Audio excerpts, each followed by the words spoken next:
Здраво и добре дојде во новата епизода на мојот подкаст. Оваа епизода е продолжение на серијалот за пишување на дневник како моќна техника, која што навистина многу помага во личниот раст и развој. Во оваа епизода ќе зборувам за неколку различни и моќни техники на пишување на дневник, кои може да ги почнете уште веднаш. Сите имаме различни причини зашто почнуваме да пишуваме дневник и доколку се уште не ја знаете вашата причина, ви препорачувам да ја слушнете претходната епизода, односно зошто водењето и пишувањето на дневник е толку многу важно и кои се неговите бенефити. Секој од нас си знае зошто доаѓа на овој пат, односно на овој пат по кој што верувам дека многу поретко се оди, а тоа е патот кој што ни отвара на нова свесност за личниот раст и развој. Не постои само еден начин да се води дневник, а за тоа најголем доказ се оние тинејџерски и детски дневници кои што сите се различни, уникатни, специфични на свој начин. Она што сега денес ќе го споделам со вас се неколку техники на пишување кои што јас лично ги користам, кои што се доста познати, кои што ви предлагам да почнете да ги користите, меѓутоа прво значајно е да знаете зошто би ги користеле, односно значајно да имате цел поставено зошто почнувате да го правите тоа што го правите. Првата најмоќна техника која што јас редовно ја користам и сметам дека барем досега најмногу ми помогнала затоа што е многу слободна, тоа се вика слободно пишување. Слободното пишување значи да ги пуштиш мислите слободно да течат, без да се трудиш да ги поправиш, да ги насочиш или да ги промениш. Мене ми е многу драго затоа што додека пишуваш не се обидуваш да се вратиш назад, да поправиш, да бараш грешки, да делиш правописни некои граматички грешки, совршени фрази. Едноставно не се заморуваш со тоа како си го напишал тоа што си го напишал, туку навистина најслободно ги изразуваш своите мисли и емоции, без да размислуваш на тоа, како ова би звучало доколку тој би го прочитал. Едноставно пишуваш за да се опуштиш, за да се испразниш од сите мисли кои натежнале, а не за другите да прочитаат колку прекрасни реченици и колку си ти многу мудра. Оваа техника за пишување нема правила. Може да се постави, да речеме, аларм на одреден период, толку и толку време да се пишува, може да се одвива тотално спонтано, доколку имате многу време може да се постават одредени цели, колку страници да се испишат и така натаму, меѓутоа не постојат правила. Правилата си ги поставува оној кој што си се одлучил за оваа техника. Може да се опишува денот, околината, да се сподели некоја бурена идеи, акутен проблем со кој што се соочува личноста, моментални мисли, емоции, приказни и така натаму. Зошто слободното пишување е толку моќно? Најверојатно пред една од главните причини затоа што помага да излезат на површина потиснатите емоции, односно ни помага да се изразиме полесно, да се испразнат измешаните мисли и на тој начин да се средат и да се донесат во некој ред во нашата глава. Пишувањето на хартија помага да допреме до нашиот искрен и нецензуриран селф. Слободното пишување е моќно затоа што помага во процесот и на себе прифаќање. Колку повеќе и подолго пишуваме, толку подобро и повеќе се прифаќаме себе си, нашите мисли, емоции и искуства. Слободното пишување секако е процес на вадење и уважување на она што ние сме, а не на она што сакаме да бидеме и да им го представиме на другите.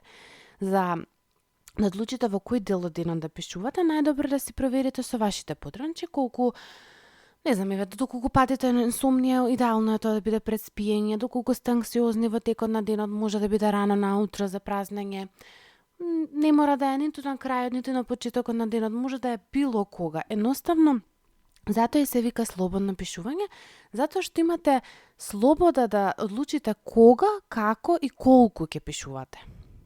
Втората техника на пишување која што е многу моќна, ќе ја споделам со вас, е уметничкиот дневник.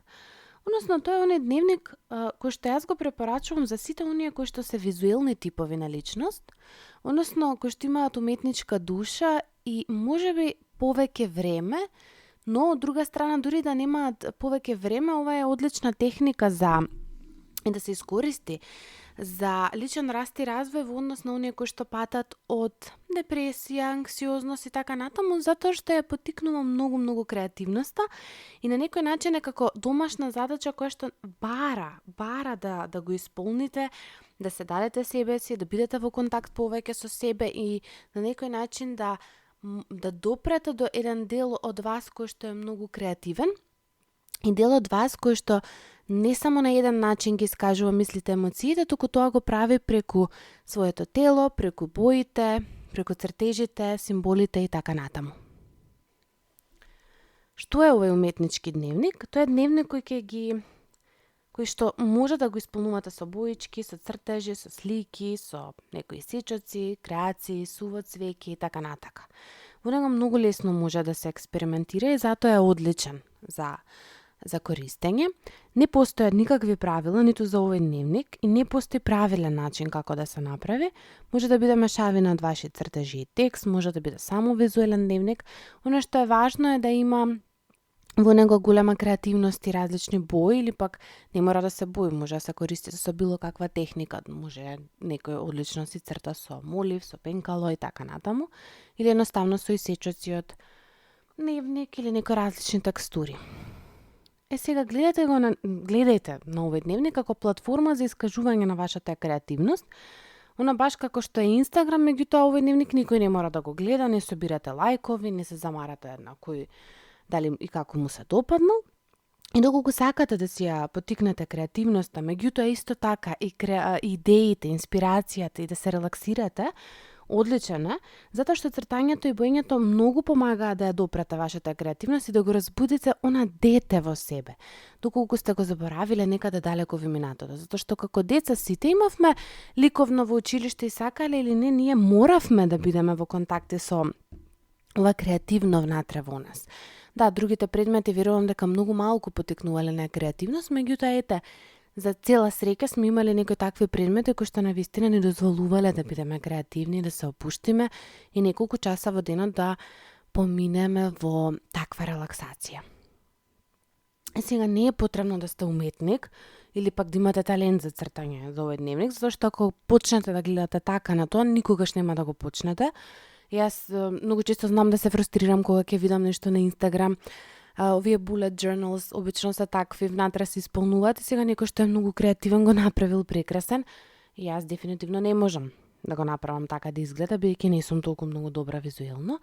Меѓутоа, доколку го почнете, затоа пак ја повторам, доколку го почнете како никој да нема да го отвори, како баш да е ваш, верувам дека од првата до последната страна ќе видите многу голем напредок.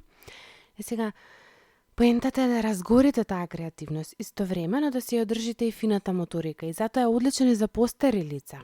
Затоа опуштете сте и едноставно уживајте со овој тип на дневник.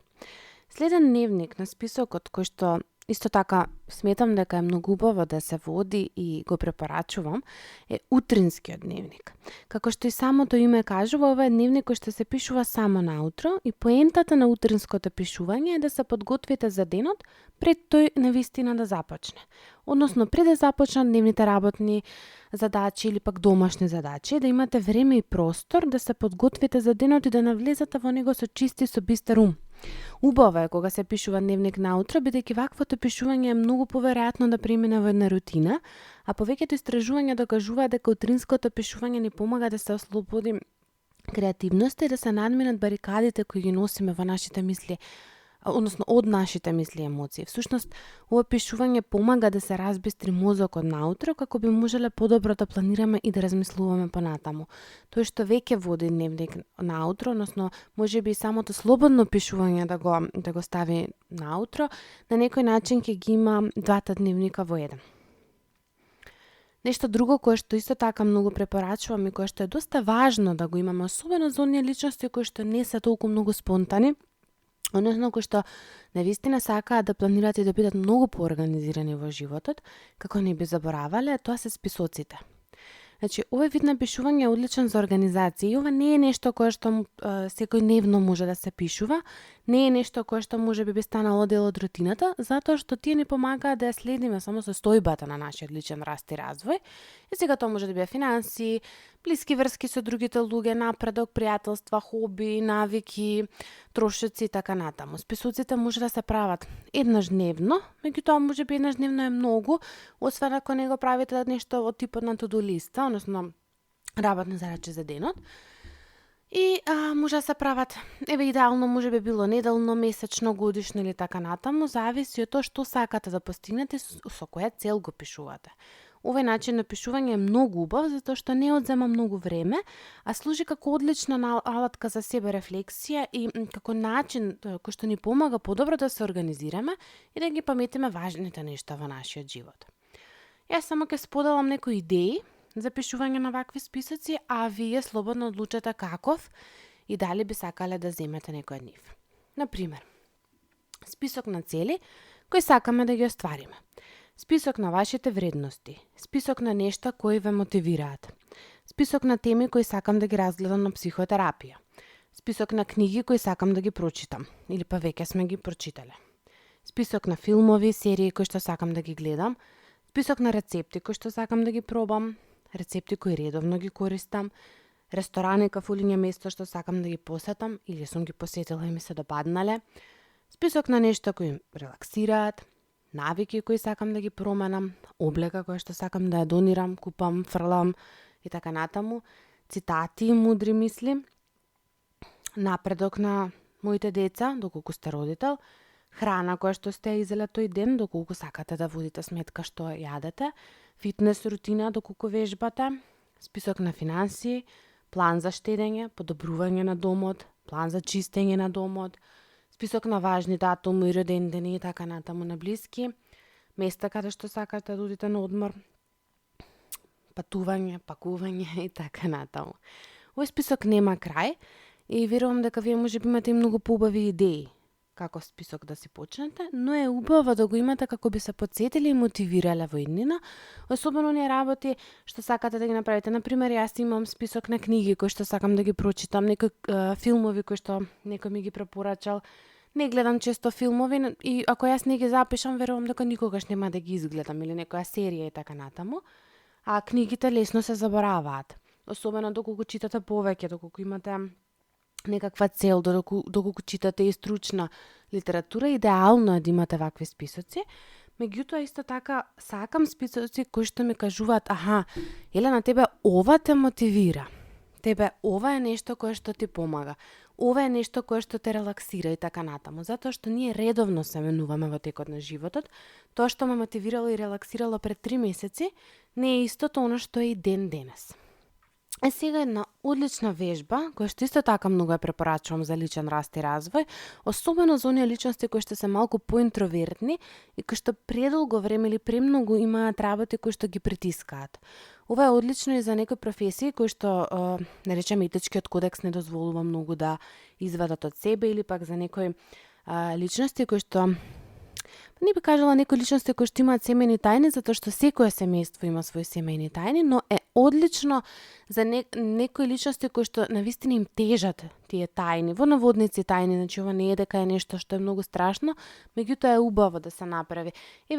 Обично семејства кои што немаат некоја здрава комуникација еден со друг, кои што имаат некоја здрава почит, каде што не смее да се сподели што се размислува и чувствува и така натаму.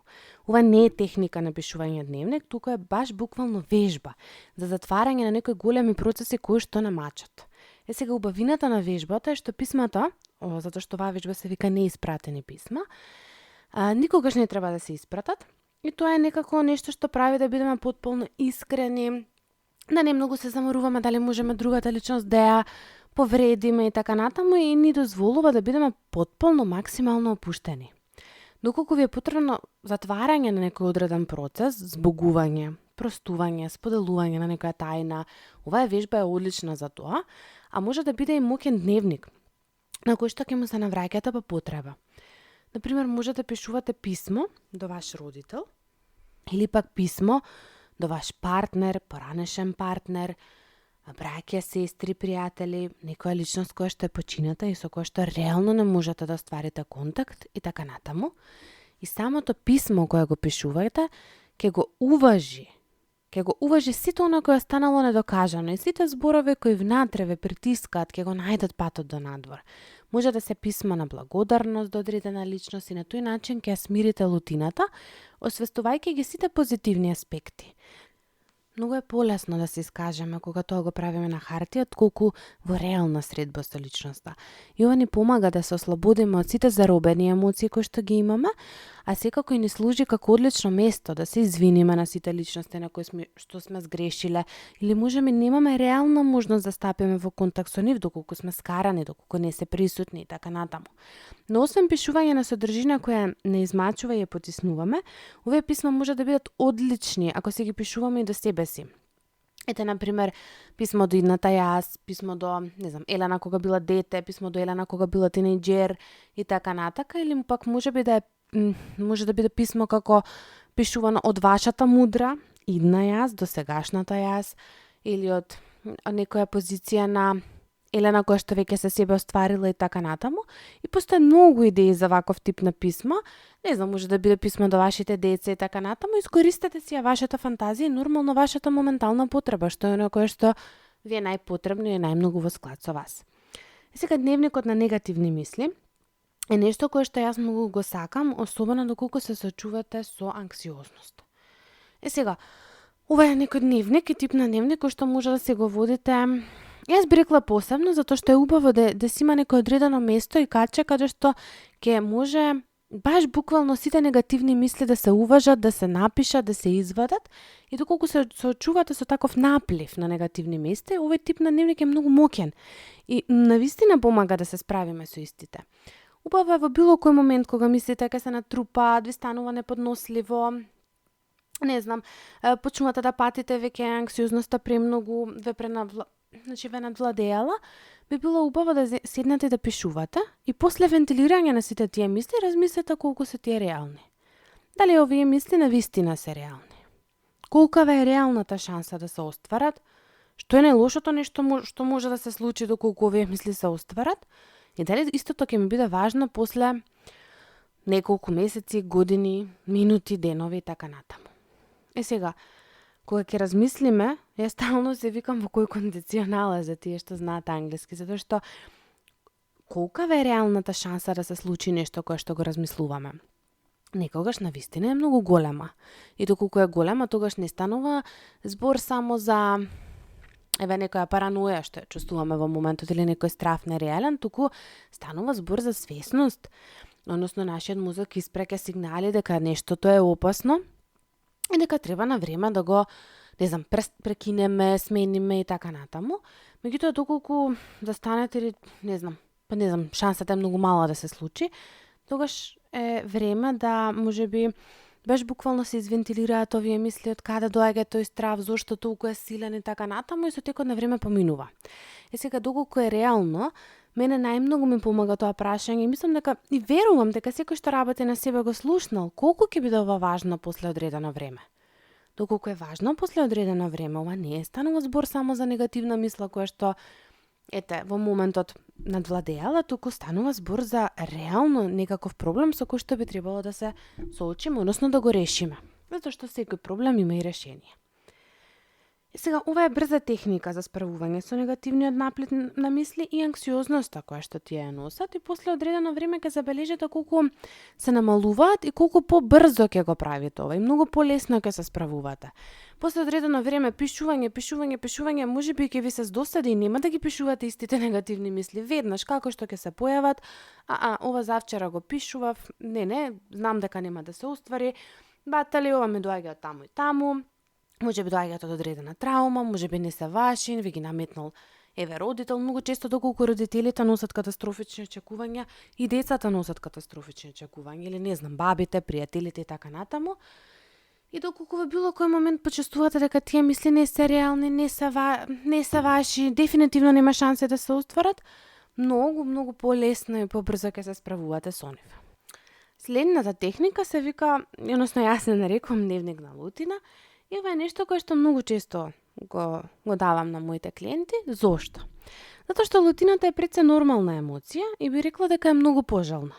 Јас верувам дека ние живееме во општество каде што лутината многу се потиснува, особено доколку сте девојка. на лутината се гледа како негативна емоција, како да не треба да постои, како тие што се лутковци се лоши, негативни луѓе и така натаму, меѓутоа лутината е многу пожелна емоција, затоа што таа емоција која што е значајна и најзначајна за границите, затоа што кога чувствуваме лутина, ние се одделуваме од другите. Тоа е, затоа е толку честа во втората, во третата година кај децата, затоа што тогаш е оној период кога детето на некој начин ги поставува границите со родител, не мора да е со родителот, со другите, со околината, или разбира дека не е исто што и мама. И кога во овој период не му се дозволува на детето да се лути, или на неа се, не знам, на лутината на луто дете се реагира негативно, детето бара начин како да ја потисне за да ги задоволи очекувањата од родителите и престанува да поставува здрави граници, што знае да представува навистина голем проблем во текот на животот.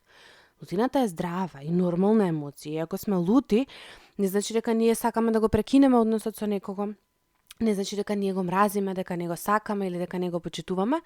Едноставно, тоа напротив, значи дека ние толку многу ја сакаме другата личност, што сакаме да се подобриме, да си поставиме одредени граници, да можеме да имаме понатамошен контакт со неа. Многу често лутината ја поврзуваме со агресија и не велам дека не постои ваква форма на манифестирање, меѓутоа, најчесто ова оди доколку премногу е потисната лутината и тоа е некоја друга тема, не би сакала да одам таму. Сега, постојат многу здрави начини на изразување на лутина и еден од нив е токму ова, затоа што ова не е деструктивно и затоа на моите клиенти често им предлагам да пишуваат дневник на лутина наместо на благодарност. Особено кога ќе дојде некој кој што прв пат почнува со работа на себе. Друго е доколку некој работел неколку години претходно, доколку се едуцирал, читал, има некоја добра подлога, ги разрешил тие некои големи емотивни блокади кои што се наоѓале, тогаш можеби може да почне веднаш со дневник на благодарност, меѓутоа најчесто доаѓа ниедна блокада не е решена, па не можам да пишувам дневник за благодарност, па досадно ми е, па имам отпор и тоа е скроз нормално. Секој има отпор кон пишување на благодарност доколку куќата му гори. И тоа е буквално на лажната позитивност. Ајде сега ти пишувај колку си благодарен за се што имаш, а внатре во главата хаос, буквално куќата гори. И затоа е многу важно да прво се почне од лутина. И ако гледаме емоционалната скала, прво е лутината, значи, добро, прво е немоќта, меѓутоа потоа е лутината и важна за да стигнеме до таа највозвишената. Прво ние да ја поминеме лутината, за да видиме што се крие позади таа лутина, што може да направиме за да се надмине таа лутина и така натаму. Тоа не значи дека ќе остане присутна.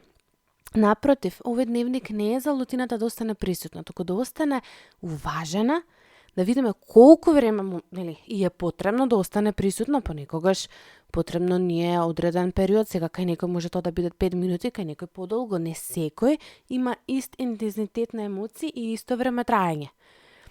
Тоа се темпераментите кај личност, односно секој од нас има различен интензитет со кој што ги чувствува емоциите и различно време траење, кај неколку траат многу подолго, кај неколку многу побрзо поминуваат. И сигурна сум дека ако размислите ќе најдете некоја личност која што знае да избувне да се налути после 5 минути како ништо да не било. И токму за тоа зборувам, меѓутоа овој дневник е одличен за блокади, за неразрешени емоции, за застој некој кој што го чувствуваме, како и конфликти. И после одреден период пишување за таа лутина, без разлика дали е тоа кон родители, дали е тоа кон партнер, дали е кон браќа, сестри, колеги и така натаму, после одреден период ќе успеете да надминете прво многу од конфликтите, а второ да стигнете до следниот дневник, а тоа е дневникот на благодарност, кој што исто така е многу популарен и знаете, кога нешто е популарно, дефинитивно има добра позадина позади тоа. Сигурно нема толку многу луѓе да зборуваат дека нешто е добро, доколку не го пробале или доколку навистина не е убаво.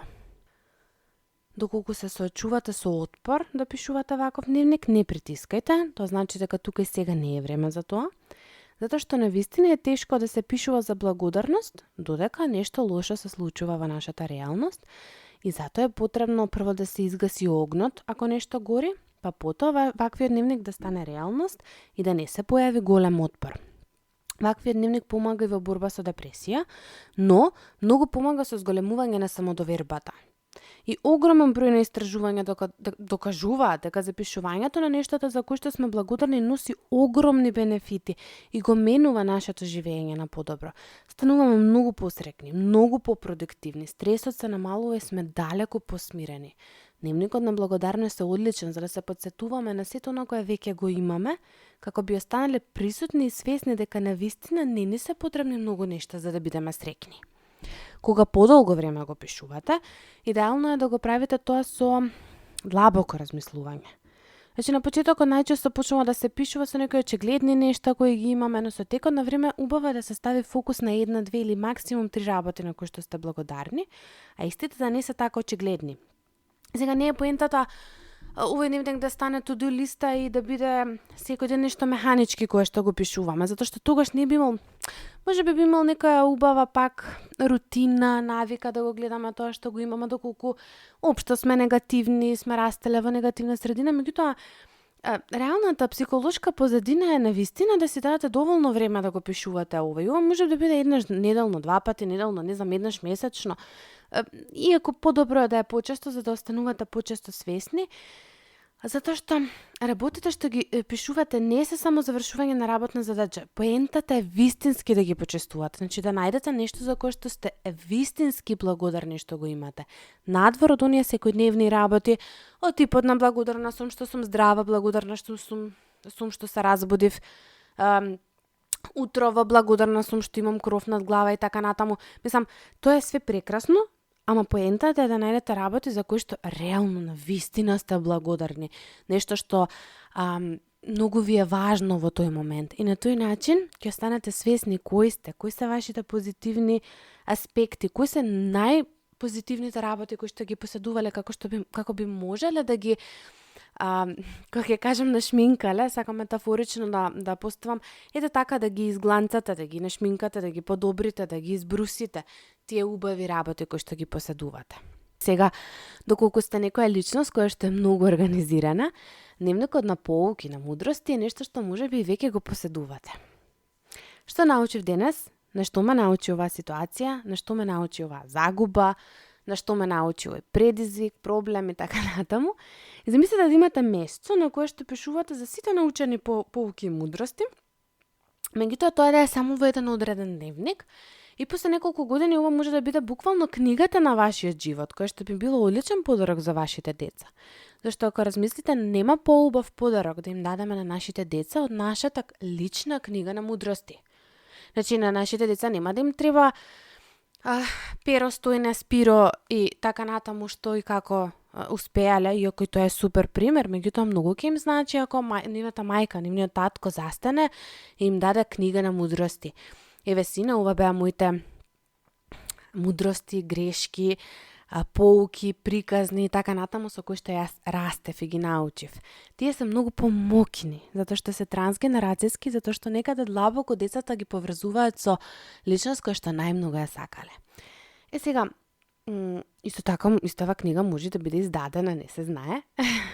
Затоа што ако исполната се инспиративни и поучни цитати кои што вам се допаднале, ако ги има навистина сите мудрости би била одлична поука и за сите луѓе. Освен некои мудрости кои што сте ги научиле низ личното искуство, може да запишувате или мудрости кои што ги учите и од другите луѓе. Може да биде од некоја книга, може да биде од некој филм, може да биде од некоја ваш пријател или познани кој што сте го сретнале, нешто кое што вас ви останало значајно. Некој следен дневник, кој што јас го правам секој ден и мислам дека ако ова не го правам, не би можела да функционирам така како што функционирам, а верувам дека многу ќе се согласат со ова. Имам дневник за планирање на денот. Не мора да е само to-do листа, може буквално да се запишете повеќе работи, но поентата е да е краток, да се прави или доцна навечер или рано наутро, значи или пред спиење или рано од сабајле денеска што се треба да се заврши. И замислата е да одделите неколку минути за да запишете целосен план за денот пред вас. Што е што е приоритет, што мора да се заврши, кои се останатите работни задачи, добра организација на времето, што ќе јадете доколку е потребно да знаете и така натака. Добрата организација е пола завршена работа. На тој начин и целото семејство може да знае што ќе се случува и јас стално споделувам, идеално е доколку сте семејство, јас го користам Trello.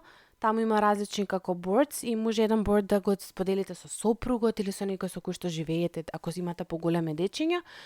И сите да го гледаат дневниот план, односно од прилика да знаат кој кога доаѓа дома, што ќе се руча, каде се работите и така натаму, како не би биле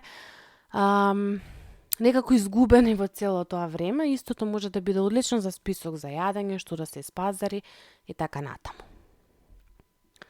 Следниот дневник е дневникот на сонови, соништа, и доколку сакате да се анализирате, доколку работите на себе или пак доколку посетувате психотерапевт, запишувањето на соништата е одлична и многу моќна алатка за да навлезете во вашата подсвест. Соништата секогаш, ама секогаш не носат одговори на многу наши животни дилеми и во нив се крие многу мудрост. Кога ќе ве разбуди некој сон, запишете го во овој дневник и доколку се потрудите, можеби ќе успеете и сами да го претолкувате значењето кое овој сон го носи за вас, а доколку не, може да се го чувате и подоцна да си работите на себе, затоа што претежно повеќето психотераписки правци работат со соништа и со нивна анализа. Овде не станува збор за соновник, па сега сме сонувале змија, па сега што значи змија, туку станува збор за допир до подсвеста и да се види што реално се проектирала во сонот. И стигнав до вечерниот дневник за рефлексија, односно како што беше оној утринскиот дневник, ова е вечерен дневник за рефлексија, што е ист како утринскиот, меѓутоа станува збор на некако да се води навечер идеално, затоа што помага да се одржи свесноста за себе и да се поттекне поприсутно живење. Сега во него може да се запишува како поминал денот, што сте правеле, што сте мислеле тој ден, кои емоции биле најприсутни, што е нешто можело да се подобри тој ден, што би сакале во иднина да направите и така натаму, како би можело да некако активирате поголема свесност и многу полесно ќе може да се воведете промени во живењето.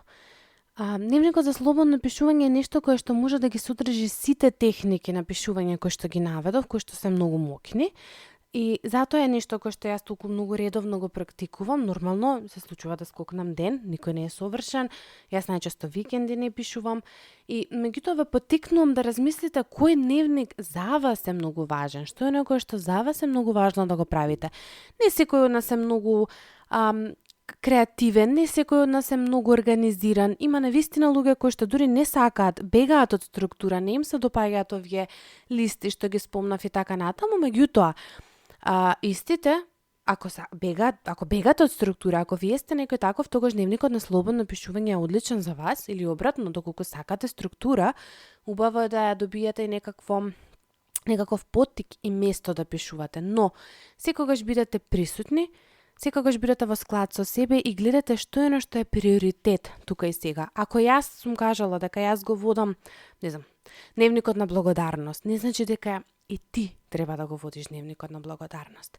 Не значи дека и ти треба да водиш дневник утрински или вечерен. Можеби за тебе идеален е уметничкиот дневник.